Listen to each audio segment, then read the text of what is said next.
인터뷰. 모두를 위한 모두를 향한 모두의 궁금증 훅 인터뷰. 정진석 새 비대위원장 임명, 권성동 원내대표는 사퇴. 우여곡절 끝에 새 비대위 출범합니다. 출범하자마자 이준석 전 대표 가처분 신청했습니다. 국민의힘 새 비대위도 좀 앞날이 험난해 보이는데 잘 될까요? 물어보겠습니다. 국민의힘 이용호 의원 나와 계십니다. 안녕하세요. 네, 안녕하세요. 네, 의원님. 네, 국민의힘에서 새 비대위원장 이렇게 추인됐습니다. 네, 박수 안 친 사람도 있었습니까? 뭐 거의 박수를 쳤습니다. 쳤습니다. 아니, 그런데 요즘도 박수 쳐가지고 이렇게 뽑고 그렇습니까? 추임받는 자리이기 때문에요. 네.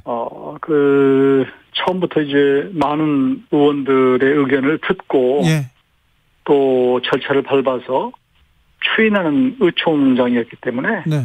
뭐 몇몇 분들은 다른 생각을 갖고 계셨지만 네. 또 투표를 한다고 해도 네.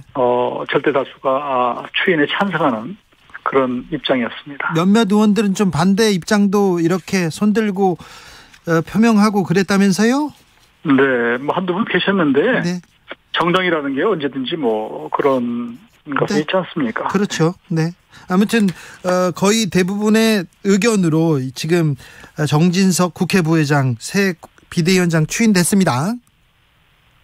그렇죠. 네. 이제 가면 되는 건가요? 네네. 근데 민주당에서 현직 국회 부의장인데 여당 대표 역할까지 한다, 이렇게 또 겸직하면 안 된다, 이 얘기 나오셨던데요. 그건 전례도 있고요. 부의장이라고 하는 자리는 의장, 국회의장 부재시에 대리하는 그런 역할이기 때문에 업무적으로는 비교적 여유가 있는 것이고요. 네. 예전에 이제 국민의당 당시에 박주선 부의장도 그렇고 네. 또 예전에 뭐 새누리 한나라당입니까? 그 정인화 부의장도 겸직을 한 사례가 있습니다. 네. 권성동 오히려 뭐 제가 거꾸로 말씀드리면 네. 정청래 의원 같은 경우에 최고위원하고 예.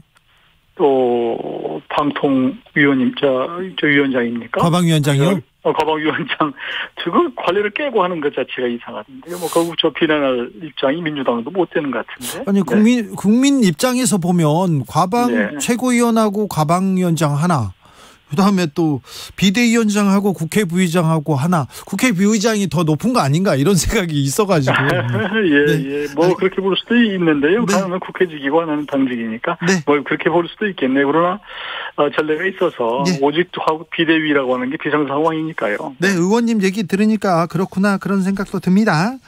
자, 권성동 네. 원내대표는 이제 원내대표도 그만둡니까?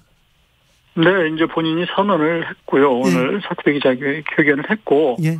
사실 그 전에 이미 마음은 정리해 놓은 상태였는데, 이게 또 원내대표를 뽑으려면 그 당대표, 그러니까 비대위원장이 있어야지 그 원내대표를 뽑는 선거관리위원장을 또 이렇게 선출할 수 있나 봐요. 네. 그러니까 거기까지 맞춰 놔야지 이제 모든 절차가 끝나기 때문에 네. 또 추석 앞두고 본인이 물러난다고 해야지 또 국민들이 볼 때 뭔가 좀 마음으로 받아들이는 측면이 있다. 그래서 오늘 사퇴 의견을 했습니다. 알겠습니다. 자, 국민의힘은 새 비대위원장, 새 비대위 체제로 갑니다. 그러자마자 네, 이준석 전 대표 새 가처분 신청했어요. 네. 네. 좀 안타까운 일이죠. 이준석 대표 굉장히 하여튼 뭐 말도 빠르고 행동도 빠른데 좀 계속 이렇게 가는 것이 정치인으로서 옳은가 하는 생각도 들어요. 억울한 측면도 본인도 뭐 있을 수 있습니다만. 네. 그러나 정치를 좀 길게 본다면 때로는 좀 희생도 하고 네. 좀 하는 모습을 보이는 것이 좋을 텐데 하는 아쉬움은 있습니다. 그런데 이준석 전 대표는 나만 왜 희생해야 돼?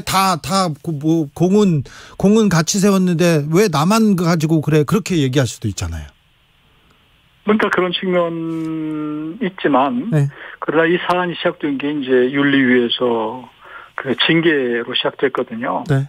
근데 지난 대선 과정에서 이제 뭐 증인 뭐 회유 무마 예, 뭐 이런 예. 뭐 각들을 써준 것으로부터 시작이 됐기 때문에 네.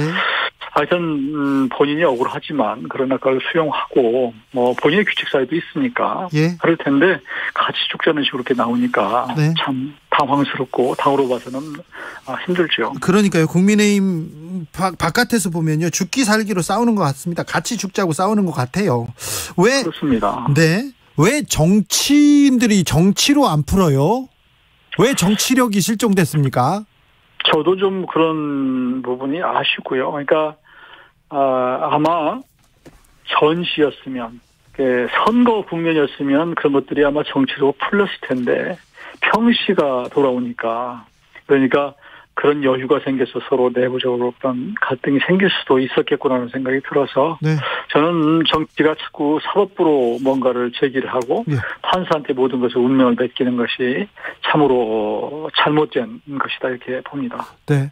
검찰에서 이재명 민주당 대표 불구속 기소했습니다. 네. 네. 이 부분은 어떻게 보시는지요? 그 부분은 뭐 선거를 치르는 선출직 공직자들은 언제든지 선거법을 지켜야 되는 것이고 그 부분에 대해서 이제 그 검찰에서도 충분히 수사를 해서 이 부분은 선거법에 저촉이 된다 그래서 기소한 것이기 때문에 선출직 공직자들은 늘 있는 일입니다. 항용 있는 일이어서 그 부분을 꼭 정치적으로 이렇게 볼 이유는 없다 이렇게 생각합니다. 네.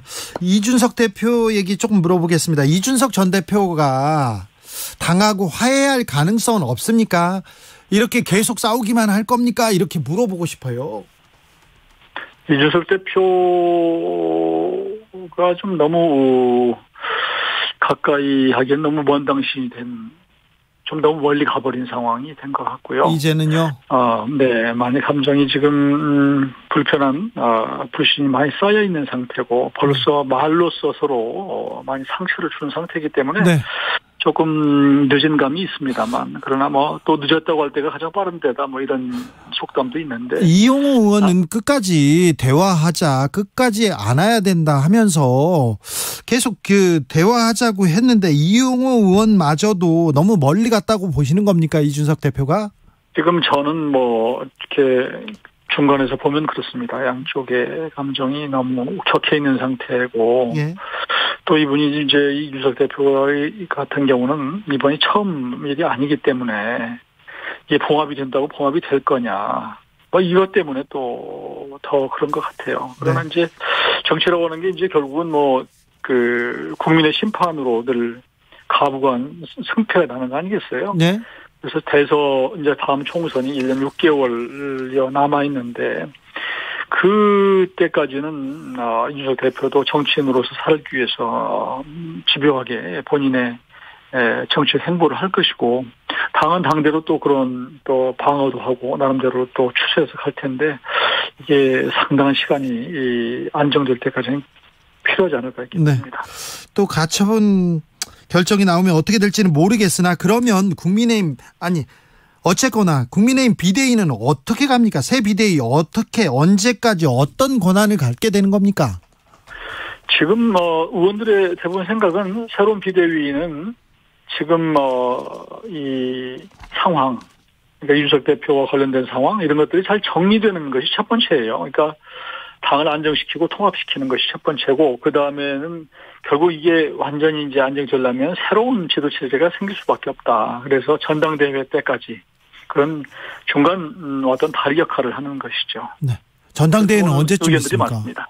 언제쯤 전당대회는 의원들의 생각은 연말 정도 빠르면 뭐 연말 정도나 연초 네. 이렇게 보는 것 같아요. 네, 12월, 그렇습니까? 네, 1월 초, 뭐 네. 1월 말, 뭐 이렇게 보는 것 같습니다. 이준석 전 대표는 또 윤리위에서 또 추가 징계되는 변수가 있죠. 지금 지난번에 의총에서 좀 추가 징계를 해달라 이런 뭐 그런 촉구한 일이 있었고요. 예. 또 이게 감정이 누적되다 보면 또 추가 징계를 해야 된다고 하는 뭐 유혹이라고 그럴까? 뭐 이런 것들도 있을 수 있다고 보는데요. 네. 윤리위는 어디까지나 윤리적으로 문제가 있는 사안에 대해서 정무적인 그런 고려 없이 윤리 나름의 잣대 가지고 하는 게 맞다 저는 그렇게 봅니다. 네. 이준석 전 대표가 다시 전당대회에 나와서 출마해가지고 당 대표가 되거나 그럴 가능성도 좀 있잖아요. 저는 뭐 그런 상황도 있을 수 있다고 봅니다. 그거 뭐 정치라는 건 뭐 언제든지 우리가 예측하는 방향으로 가는 것이 아니고 결국은 국민들이 또 당원들이 민심이 결정하는 것이거든요. 예. 이전에 이준석 대표가 당대표 될지 누가 알았습니까? 네. 그렇듯이 다음에 이제 전당대회라고 하는 그 무대가 펼쳐지면 네. 새로운 당대표가 누가 될지는 모르겠으나 네. 문제는 이준석 대표는 지금 6개월 당원권 정지 상태잖아요. 예. 만일 추가로 그런 이제 뭐 당원권 정지가 연장되거나 다른 일이 없다면 그리고 그게 전당대회 때까지 가능하다면 뭐 그런 가능성도 있죠. 네. 그런데 문제는 지금처럼 이렇게 너무 극단적으로 치달으면 과연 민심이나 당심을 얻을 수 있을까? 그래서 지금처럼 같이 죽자라고 하는 이런 정치적인 제스처로는 정치 쇄신으로는 네. 그럴 가능성은 쉽지 않다 그렇게 보는 거죠. 알겠습니다. 아무튼 정치권의 정치가 없고요. 국민의힘의 국민이 없어 보입니다. 그런 비판도 무겁게 받아들입니다. 네. 의원님, 네. 추석 이제 연휴 시작됐는데요. 추석 밥상에 어떤 정치 이슈가 오를 것 같습니까? 지금 정치 이슈는 무수하게 많죠. 근데 사실 추석 민심에서 제일 이제 밥상에 오르는 것은 먹고 사는 문제일 겁니다. 그렇죠. 이제 수재당한 분들은 당장 눈앞에 그렇게 한가하게 담소를 날 분위기도 아닐 것이고, 또 경제적으로 어려운 분들, 코로나에 시달리는 분들은 그런 문제 때문에 여유가 없을 텐데, 그렇지 않은 분들은 이제 정치가 관심일 것이고, 아무래도 윤석열 대통령이 잘하느냐 못하느냐, 네. 이런 얘기, 이준석 대표를 둘러싼 국민의힘 내홍, 이재명 대표도 기소됐으니까, 네. 도대체 민주당은 어떻게 가느냐, 그런 것들을, 이런저런 것들이 다, 끝없이 나오겠죠. 민주당에서는 김건희 특검법 발의했는데요. 그것은 저는 잘 이해를 못하겠어요. 그게 전략적으로 민주당이 지금 옳은 길을 가는 것인가. 이 특검법 내봤자 민주당 혼자 들 수 있는 구조가 아니에요. 예. 그 예전처럼 검수완박처럼 패스트트랙 무리하게 걸어서 될 일도 아니고 통과됐다고 해도 거부권 행사하면 그만이거든요. 근데 또 이 사안 자체가 그럴 만한 사안인가 싶어서 조금 민주당이 하여튼 좀 너무 사당화되다 보니까 너무 이재명 지키기에 거의 올인하고 있는 거 아닌가. 그래서 민주당 자체가 무슨 방탄 의원단입니까? 난 좀 안타까워요. 민주당에서는 윤석열 대통령도 고발했습니다. 이 부분은 또 어떻게 보시는지요? 그거 좀 억지스럽죠. 이게 지금까지 많이 제기가 됐습니다만 윤석열 대통령에 대한 직접적인 의혹 같은 건 거의 없거든요. 없어요. 실제로. 그러다 보니까 이제 늘 물귀신 작전으로 김건희 여사 건을 지금 민주당은 집요하게 들고 나오는데, 들고 나오는 것 내용 보면 지난 대선 때 다 울거먹었던 내용이고 수없이 들은 내용이거든요. 아무리 듣기 좋은 노래도 한두 번이지 이런 내용 가지고 특검을 한다 하는 것이 저는 좀 이해하기가 어렵습니다. 민주당에 대해서도 한마디 조언 부탁드리겠습니다.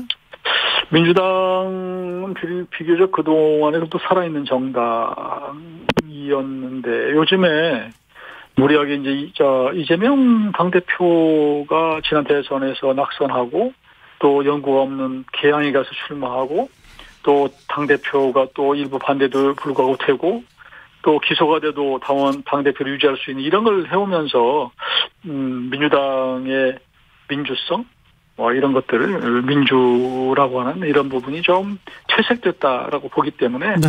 저는 좀 거기 비주류들이 제대로 하고 싶은 얘기를 좀 했으면 좋겠어요.